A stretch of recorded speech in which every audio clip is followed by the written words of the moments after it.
ಮಾಧ್ಯಮ ಸ್ನೇಹಿತರು ನನ್ನ ಜೊತೆ ಸಂಘರ್ಷ ಇಲ್ಲ.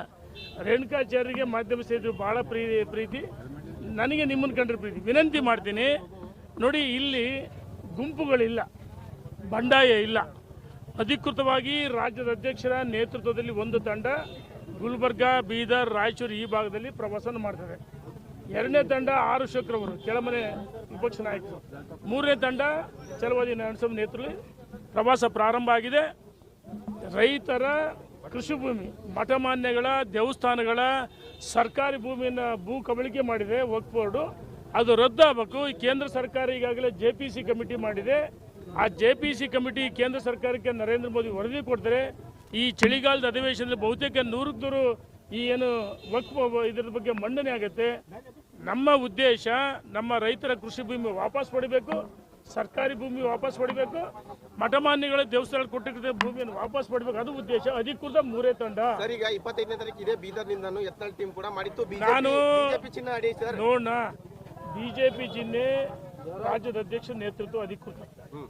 ಎರಡನೇದು ವಿಪಕ್ಷ ನಾಯಕರು ಆರ್ ಅಶೋಕ್, ಚಲವಾದಿ ನಾರಾಯಣಸ್ವಾಮಿ. ಅನಧಿಕೃತ ಅಂತೀನಿ ನಾನು ನೋ ಕಾಮೆಂಟ್ಸ್. ಸದ್ಯದ ಈಗ ನಾವು ಬಂದಿರತಕ್ಕಂಥ ವಕ್ಫ್ ವಿಚಾರ ಸದ್ಯಕ್ಕೆ ಯಾಕಂದ್ರೆ ವಿಷಯಾಂತರ ಮಾಡಕ್ಕೆ ಇಚ್ಛೆ ಪಡಲ್ಲ. ನಮ್ಮ ಉದ್ದೇಶ ನೋಡಿ, ಇನ್ನೂ 2-3 ಸಲ ವಕ್ಫ್ ಹೋರಾಟ ಇದೆ. ಇದ್ರ ಬಗ್ಗೆ ಮಾತ್ರ ಮಾತಾಡ್ತೀನಿ.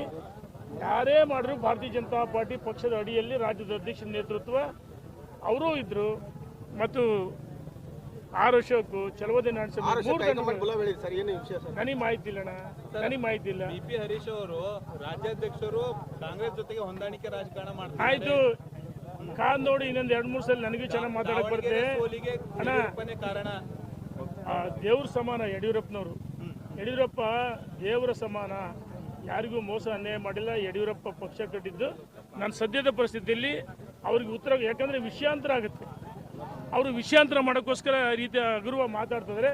ಇನ್ನೊಂದು 2-3 ಸಲ ನನಗೂ ಚೆನ್ನಾಗಿ ಮಾತಾಡಕ್ಕೆ ಬರುತ್ತೆ, ಮಾತಾಡ್ತೀನಿ. ಹೊಂದಾಣಿಕೆ ಇದೆ ಅಣ್ಣ, ಇನ್ನೊಂದು 2-3 ಜೊತೆ ತಡಕ ಯಾರ ಜೊತೆ ಹೊಂದಾಣಿಕೆ ಮಾಡ್ಕೊಂಡ್ರು, ಸೋಲಿಗೆ ಯಾರು ಕಾರಣ, ಎಲ್ಲವನ್ನೂ ಸವಿಸ್ತಾರವಾಗಿ ಅಣ್ಣ ಮಾಧ್ಯಮ ಸ್ನೇಹಿತರ ಮುಂದೆ ಎಲ್ಲವೂ ಹೇಳ್ತೀನಿ. ಈ ವಕ್ಫ್ ಹೋರಾಟ ಅಷ್ಟೇ. ಈಗ ನಮ್ಮ ವಿಜೇಂದ್ರ ಬಗ್ಗೆ ಅನಾಮಧೇಯ ಪತ್ರಗಳು ಬರೀತಾ ಇದೆ, ಕೆಳಗಿಳಿಸ್ರಿ ಹೋರಾಟ ಮಾಡಿ. ಅನಾಮಧೇಯ ಪತ್ರಗಳಿಗೆ ಬೆಲೆನೇ ಇಲ್ಲ, ಅಪ್ಪನೂ ಇಲ್ಲ, ಅಮ್ಮನಿಲ್ಲ. ಯಾರು ತಾಕತ್ತಿದ್ರೆ ನೋಡೋಣ. ನಾನು ವಿಷಯಾಂತರ ಮಾಡಕ್ಕೆ ಇಚ್ಛೆ ಪಡಲ್ಲ. ತಡಿ, ರಾಜ್ಯದ ಅಧ್ಯಕ್ಷರು ನಮಗೆ ಸಂಘಟನೆ ತಾಯಿ ಸಮಾನ. ರಾಜ್ಯದ ಅಧ್ಯಕ್ಷರು ಇವತ್ತು ಯಡಿಯೂರಪ್ಪನ ತಂದೆ ಸಮಾನ. ರಾಜ್ಯದ ಅಧ್ಯಕ್ಷರು ಅವ್ರ ನೇತೃತ್ವ ಇದೆ. ಸದ್ಯದ ಪರಿಸ್ಥಿತಿಯಲ್ಲಿ ಅವ್ರು ಯಾರಿಗೂ ಉತ್ತರ ಕೊಡಲ್ಲ. No comments. ಮುಂಬರುವ ದಿನಗಳಲ್ಲಿ ಎಲ್ಲವೂ ಉತ್ತರ ಕೊಡ್ತೀವಿ ಅಂತ.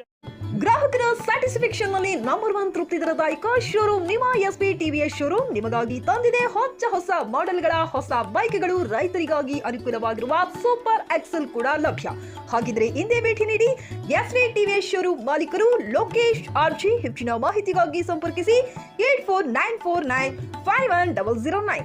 ನಾಗಲಕ್ಷ್ಮಿ ದಾಬಾ ಹತ್ತಿರ, ಗುಲ್ಬರ್ಗಾ ರೋಡ್, ಹುಮ್ನಾಬಾದ್ನಲ್ಲಿ 24x7 ಸೇವೆ ಸಲ್ಲಿಸುತ್ತಿರುವ ಮಕ್ಕಳ ಹೈಟೆಕ್ ಗಗನ್ ಆಸ್ಪತ್ರೆ. ಬೀದರ್ ಜಿಲ್ಲೆಯ ಜನರಿಗೆ ಈಗ ತಮ್ಮ ಮಕ್ಕಳ ಆರೋಗ್ಯದ ಬಗ್ಗೆ ಚಿಂತೆ ಬೇಡ. ನಿಮ್ಮ ಜಿಲ್ಲೆಯ ಹುಮ್ನಾಬಾದ್ನ ಗಗನ್ ಆಸ್ಪತ್ರೆ ನೋಡಲು ಸುಂದರವಾದ ಕಟ್ಟಡ ಅಷ್ಟೇ ಅಲ್ಲದೆ ಮಕ್ಕಳಿಗೆ ತರಹದ ಆಟದ ಮನರಂಜನೆ ಜೊತೆಗೆ ಅತ್ಯುತ್ತಮ ಚಿಕಿತ್ಸೆ ನೀಡಲಾಗುತ್ತದೆ. ಇಲ್ಲಿ NICU 10 beds, PICU 6 beds, BPAP, ventilator ಸೇರಿದಂತೆ ವಿವಿಧ ಮುಖ್ಯ ಸೇವೆಗಳು ಕೂಡ ಲಭ್ಯ ಇದೆ. ಹೆಚ್ಚಿನ ಮಾಹಿತಿಗಾಗಿ ಭೇಟಿ ನೀಡಿ ಗಗನ್ ಆಸ್ಪತ್ರೆ, ಪೊಲೀಸ್ ಠಾಣೆ ಹಿಂದುಗಡೆ, ಹುಮ್ನಾಬಾದ್. ಸಂಪರ್ಕಿಸಿ 9620618472 ಅಥವಾ 8846666532.